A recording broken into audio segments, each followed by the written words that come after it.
जय हिंद साथियों, जय श्री राम, जय बजरंगबली, हर हर महादेव। मित्रों, आज श्री रामचरितमानस अक्षरशः कथा ज्ञान यज्ञ में अगले दिवस में पृष्ठ संख्या 467, दोहा संख्या 271 से आगे बढ़ रहे हैं। पिछले दिवस में हमने देखा था कि किस प्रकार से जनक जी का दूत प्रभु श्री रामचंद्र जी के आश्रम में पहुंच जाता है और सारी कहानी बताना प्रारंभ करता है। आइए गोस्वामी तुलसीदास जी के द्वारा रचित इस सुंदर और श्रेष्ठ महान तथा ईश्वर प्राप्ति की रचना को, महाकाव्य को हम सुनते हैं, समझते हैं और अधिक से अधिक लोगों तक पहुंचाने का प्रयास करते हैं, जिससे सनातन संस्कृति की मूलभूत वैज्ञानिकता और मूलभूत भावना को लोग समझ सकें। गोस्वामी जी आगे लिखते हैं कि दूत नयाई भरत कई करनी, जनक समाज जथामति बरनी, सुनि गुर परिजन सचिव महीपति, भे सब सोच स्नेह विकल अति। अर्थात पिछले दिवस में हमने देखा था कि दूत पहुंच गया और बताना प्रारंभ किया कि जनक जी ने अयोध्या के लिए अपने गुप्तचर भेजे थे कि पता करो वहां की स्थिति क्या है। तो जब वहां से दूत लौट करके आते हैं राजा जनक की सभा में, भरत जी की करनी का अपने बुद्धि के हिसाब से जब वर्णन करते हैं तो जनक जी तो विदेह हैं, परंतु स्थिति क्या है इसके आगे वो बताता है कि उसे सुनकर गुरु अर्थात सतानंद जी वहां पर थे, कुटुंबी, मंत्री और राजा सभी सोच और स्नेह से अत्यंत व्याकुल हो जाते हैं। अर्थात व्याकुलता इतनी हो जाती है कि प्रेम की पराकाष्ठा कितनी है भरत जी की अपने भैया राम के प्रति। धरि धीरज करि भरत बड़ाई, लिए सुभट साहनी बुलाई, घरपुर देश राखी रखवारे, है गए रथ बहुजान सवारे। फिर जनक जी धीरज धरकर और भरत जी की बड़ाई करके अच्छे योद्धाओं और साहियों को बुलाया, घर नगर और देश में रक्षकों को रखकर घोड़े, हाथी, रथ आदि बहुत सी सवारियां सजवाई। दुधरी साधि चले तत्काला, दुघरी साधि चले तत्काला, किए विश्राम मग महिपाला। अर्थात वे 2 घड़ियां मुहूर्त साध कर उसी समय चल पड़े और राजा ने रास्ते में कहीं भी विश्राम नहीं किया। भोर ही आज नहाय प्रयागा, चले जमुन उतरन सब लागा। आज सुबह प्रयागराज में उन्होंने स्नान किया और वहां से सब लोग यमुना जी उतरने लगे। और जब ये काम होने लगा तो क्या हुआ कि खबरी ले न हम पठे ना था, तिन्ह कहीं अस महीना यौमा था। तब हे नाथ, हमें खबर लेने को भेजा कि जा करके पता करो कि श्री राम कहाँ हैं। उन्होंने ऐसा कहकर पृथ्वी पर सर नवाया, अर्थात दूतों ने पृथ्वी पर सर नवाया। साथ की रात 6-7 के दिन ही, मुनिवर तुरत विदाचर कीने। जब दूत पृथ्वी पर सर नवा करके प्रणाम करता है तो उसके बाद मुनिवर वशिष्ठ जी ने 6-7 भीलों को साथ लगा करके और तुरंत ही दूत को विदा करते हैं कि जहां भी है जनक जी वहां पर जा करके उनको रास्ता दिखाने के लिए, लौट के ले आने के लिए। सुनत जनक आगमन सबु, हर से अवध समाज, रघुनंदन सकोचु बड़ा, सोच विवश सुरराज। जनक जी का आगमन सुनकर अयोध्या का सारा समाज हर्षित हो गया। श्री राम जी की को बड़ा संकोच हुआ। श्री राम जी संकोच में पड़े कि अब हम किस प्रकार से इनका जवाब देंगे और इन लोगों का उत्तर करेंगे और किस प्रकार से अपने पिताजी के आज्ञा का पालन करने के लिए हम वन में रह पाएंगे। देवराज इंद्र तो विशेष रूप से सोच के वश में हो गए, क्योंकि इंद्र तो बार बार सोच के वश में होते हैं कि कहीं राम जी अयोध्या के लिए लौट न जाए, परंतु विधाता की जो लिखा हुआ है वह तो होना ही है। इसी प्रसंग में किस प्रकार से हमें संकेत मिलता है कि गरई गलानी कुटिल कह के, काहि कहे के ही दूषण देई। कुटिल कह के मन ही मन ग्लानि से गली जाती है। किससे कहे और किसको दोष दे। असमनयानि मुदित नर नारी, भयऊ बहोरी रहव दिनचारी। और सब नार नारी वहां पर जितने भी हैं मन में ऐसा विचार कर प्रसन्न हो रहे हैं कि अब 4 दिन या कुछ दिन हमें और यहाँ रहना होगा। देखिए यहाँ पर गोस्वामी जी ने संकेत दे दिया है कि 2-4 दिन और यहाँ रहना होगा का इसका अर्थ, इससे हर्षित हो रहे, इसका अर्थ संकेत स्पष्ट है कि प्रभु श्री रामचंद्र जी जाने वाले नहीं है, लौटने वाले नहीं है अयोध्या में। क्योंकि जब रह करके और जाने, जब साथ जाना होता तो फिर इस प्रकार का हर्ष कहाँ होता। यही प्रकार गत बासर सो प्रार्थना न लाग सबको, करिम जनु पूजै ही नर नारी, गणप गौरी त्रिपुरारी तमारी। इस तरह हुआ दिन भी बीत गया। दूसरे दिन प्रातः काल सभी लोगों ने स्नान किया और स्नान करके सब नर नारी गणेश जी, गौरी जी, महादेव जी और सूर्य भगवान की पूजा करते हैं। और पूजा करते समय कौन सी प्रार्थना करते हैं प्रभु से, आप सुनिए। रमा रमन पद बंदी बहोरी, बिनवही अंजुलि अंचल जोरी। रमा रमन अर्थात फिर श्री लक्ष्मी प्रति भगवान विष्णु से चरणों में वंदना करते हैं, दोनों हाथ जोड़कर आंचल अपना पसार कर विनती करते हैं कि श्री राम जी राजा हो क्या, राजा राम जानकी रानी, आनंद अवधि अवध राजधानी। श्री राम जी राजा हो, जानकी ही रानी हो तथा राजधानी अयोध्या आनंद की सीमा होकर सुबस बसऊं फिर सहित समाजा, भरत ही राम करहु युवराजा। फिर समाज सहित सुख पूर्वक वहां पर बसे और श्री राम जी भरत जी को युवराज बनावे। एहि सुख सुधा सींच सब काहू, देव देहु जग जीवन लाहू। इस सुख रूपी अमृत से सींच कर सब किसी को जगत में जीने का लाभ दीजिए। इस प्रकार से नगर के जो अवधवासी हैं स्नान करते समय पूजा कर रहे हैं, अर्चना कर रहे हैं। गुरु समाज भाई न सहिता राम राजपुर हो, अछत राम राजा अवध मरिय माग सबको। गुरु समाज और भाइयों सहित श्री राम जी का राज्य अवधपुरी में हो और श्री राम जी के राजा रहते ही हम लोग अयोध्या में मरे, सब कोई यही मांगते हैं। देखिए कितनी सुंदर प्रसंग है। अयोध्या में श्री रामचंद्र जी जब राजा रहे उस समय हम लोग मरे, इसका प्रसंग आता है आगे कि जब भरत जी अयोध्या को लौटे थे तो 14 वर्ष तक भरत जी ने अपने तप बल से उस अयोध्या को इस प्रकार से सिंचित कर दिया, बांध दिया था कि 14 वर्ष तक न किसी की मृत्यु हुई और न किसी का जन्म हुआ। इस प्रकार से भाव से, क्योंकि जो प्रभु का दिया हुआ अयोध्या था, उस अयोध्या को वह उसी प्रकार से प्रभु को लौटाना चाहते थे। इसलिए जो यहाँ पर अयोध्या वासियों ने मांगा है कि श्री राम जी के अयोध्या में राजा होते हुए हम मरे, तो इसका अर्थ स्पष्ट है कि उनकी बात सुन ली गई और 14 वर्ष के बाद जब प्रभु आए हैं उसके बाद तब जाकर के किसी का जन्म मृत्यु का विधान हुआ है। सुनि स्नेह मय पुरजन वाणी, निंद ही जोग विरति मुनि ज्ञानी। एहि विधि नित्य कर्म करि पुरजन, राम ही करहि प्रणाम पुलकितन। अयोध्या वासियों की प्रेम वाणी सुनकर ज्ञानी मुनि भी अपने योग और वैराग्य की निंदा करते हैं। अवधवासी इस प्रकार नित्य कर्म करके श्री राम जी को पुलकित शरीर को प्रणाम करते हैं। ऊंच नीच मध्यम नर नारी, लहहि दरस निज निज अनुहारी।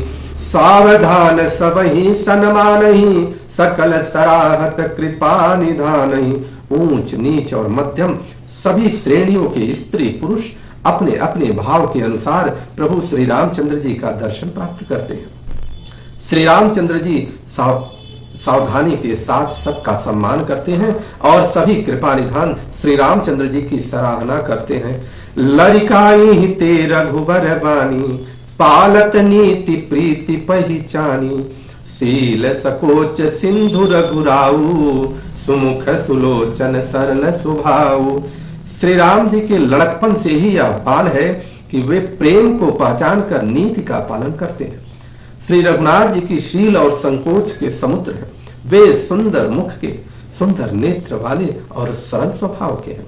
कहत राम गुण गण अनुरागे, सब निज भाग सराहन लागे। हम सम पुण्य पूंज जग थोरे, जिन्हि राम जानत करि मोरे। श्री राम जी के गुण समूहों को कहते कहते सब लोग प्रेम से भर गए और अपने भाग्य की सराहना करने लगे कि जगत में हमारे समान पुण्य का बड़ी पूंजी वाला थोड़ी ही कोई है। जिन्हें श्री राम जी अपना करके जानते हैं, अर्थात ये मेरे हैं ऐसा मानते हैं। प्रेम मगन ते समय सब सुनियावत मिथिलेशु सहित सभा संभ्रम उठयूं रविकुल कमल दिनेशु। उस समय सब लोग प्रेम में मग्न हैं। इतने में ही मिथिलापति जनक जी को आते हुए सुनकर सूर्य कुल रूपी कमल के सूर्य श्री रामचंद्र जी सभा सहित आदर पूर्वक जल्दी से उठ करके खड़े हो गए।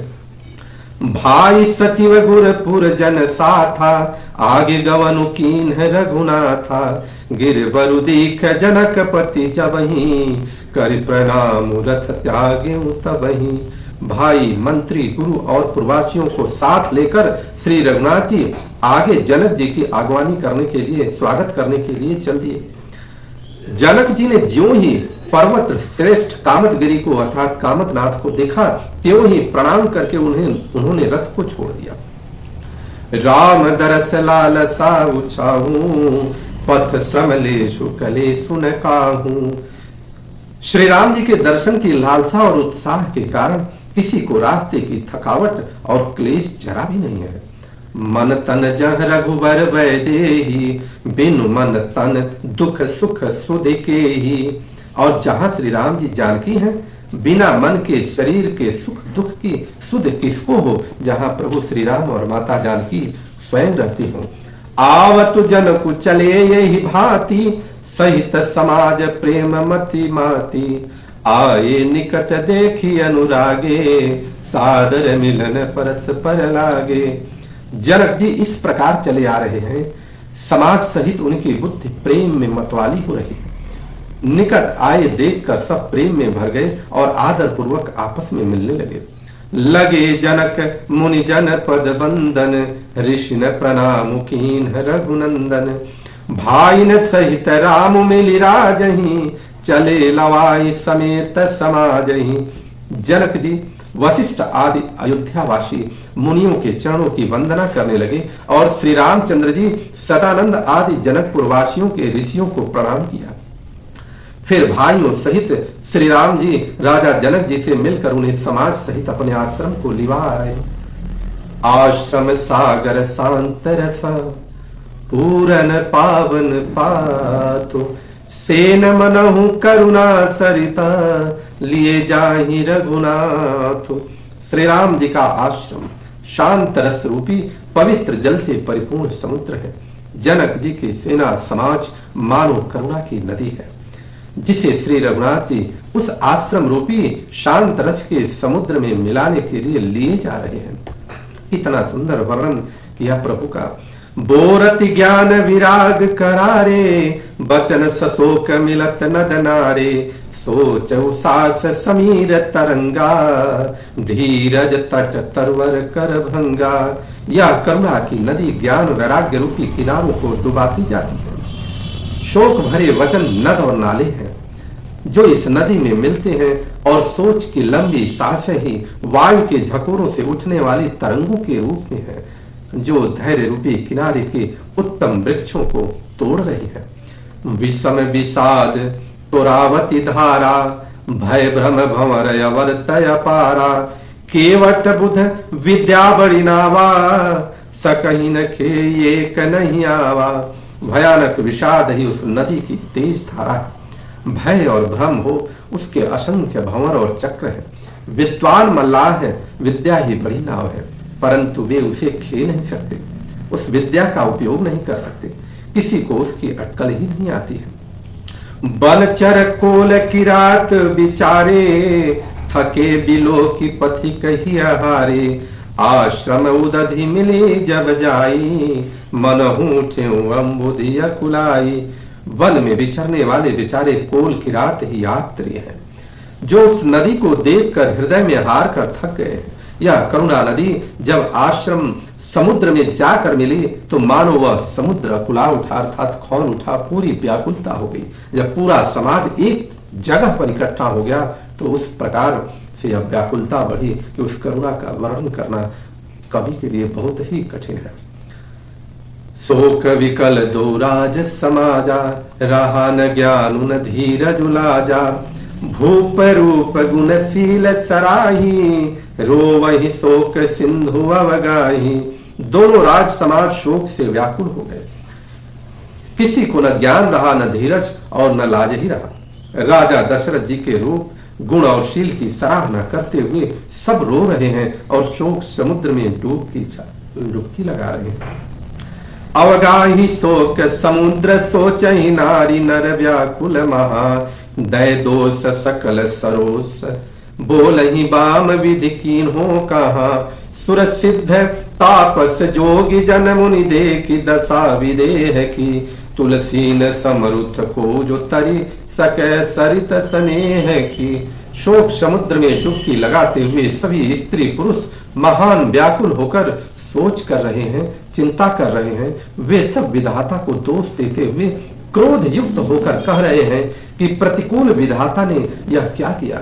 तुलसीदास जी कहते हैं कि देवता, सिद्ध, तपस्वी, योगी और मुनिगणों में कोई भी समर्थ नहीं है जो उस समय विदेह की दशा देखकर प्रेम की नदी को पार कर सके। कि ये अमित उपदेश जाता लोगन मुनिवरना, धीरज धरिय नरेश कहूं वशिष्ठ विदेह सना। जहां तहां श्रेष्ठ मुनियों ने लोगों को अपरिमित उपदेश दिए और वशिष्ठ जी ने विदेह जनक जी से कहा, हे राजन, आप धैर्य कीजिए। जासु ज्ञानुरवि भवनि सिनासा, बचन किरण मुनि कमल विकासा, तेहि की मोह ममता नियराई, यह सिय राम स्नेह बढ़ाई। जिन राजा जनक का ज्ञान रूपी सूर्य भव रूपी रात्रि का नाश कर देता है और जिनकी वचन रूपी किरणें मुनि रूपी कमलों को खिला देती हैं, क्या मोह और ममता उनके निकट भी आ सकते हैं? यह तो श्री सीताराम जी के प्रेम की महिमा है। अर्थात राजा जनक की यह दशा ममता को पार कर चुके हैं। उन पर भी श्री सीताराम जी का प्रेम अपना प्रभाव दिखाए बिना नहीं रहता। विषय साधक सिद्ध सयाने, त्रिविध जीव जग वेद बखाने, राम स्नेह सरस मन जासु, साधु सभा बड़ आदर तासु। विषयी, साधक और ज्ञानवान सिद्ध पुरुष, जगत में ये तीन प्रकार के जीव वेदों ने बताए हैं। इन तीनों में जिसका चित्त श्री राम जी के स्नेह से रस सराबोर रहता है, साधुओं की सभा में उसी का बड़ा सम्मान होता है। अर्थात विषयी, साधक और ज्ञानवान सिद्ध पुरुष, ये तीन जीव हैं। सोहन राम पेय बिनु ज्ञानु, करण धार बिनु जिस जल जानू, मुनि बहुविध विदेहु समुझाए, राम घाट सब लोग नहाए। श्री राम जी के प्रेम के बिना ज्ञान शोभा नहीं देता। जैसे कर्ण भार के बिना जहाज, वशिष्ठ जी ने विदेहराज जनक जी को बहुत प्रकार से समझाया। तदनंतर सब लोगों ने श्री राम जी के घाट पर स्नान किया। सकल शोक संकुल नर नारी, शोभा स्वरूप बिनुवारी, पशु खग मृगन न कीन है आहारू, प्रिय परिजन कर कौन विचारू। स्त्री पुरुष सब शोक से पूर्ण थे। वह दिन बिना ही जल के बीत गया। भोजन की बात तो दूर रही, किसी ने जल तक नहीं ग्रहण किया। पशु पक्षी और हिरणों तक ने कुछ आहार नहीं लिया। तब प्रियजनों एवं कुटुंबियों का तो विचार ही क्या किया जाए। दो समाज निमिराजु, रघुराजु नहाने प्रात, अब बैठे सब वड बिटप तरा, मन मलिन कृषगात। इस प्रकार से अब वो कह रहे हैं कि नेमिराज जनक जी और रघुराज रामचंद्र जी तथा दोनों ओर के समाज ने दूसरे दिन सवेरे स्नान किया और सब बड़ के वृक्ष के नीचे जा बैठे। सबके मन उदास है और शरीर दुबले हैं। सभी लोग एक सभा के रूप में एक जगह पर जाकर के बैठ गए। बोलिए भरत भैया की जय, वशिष्ठ जी महाराज की जय, विदेहराज जनक जी की जय, शत्रुघ्न जी की जय, माता जानकी की जय, प्रभु श्री रामचंद्र की जय, लखन भैया की जय, निषाद राज की जय, हनुमान जी महाराज की जय, माता पार्वती की जय, भगवान भोलेनाथ की जय। हर हर महादेव।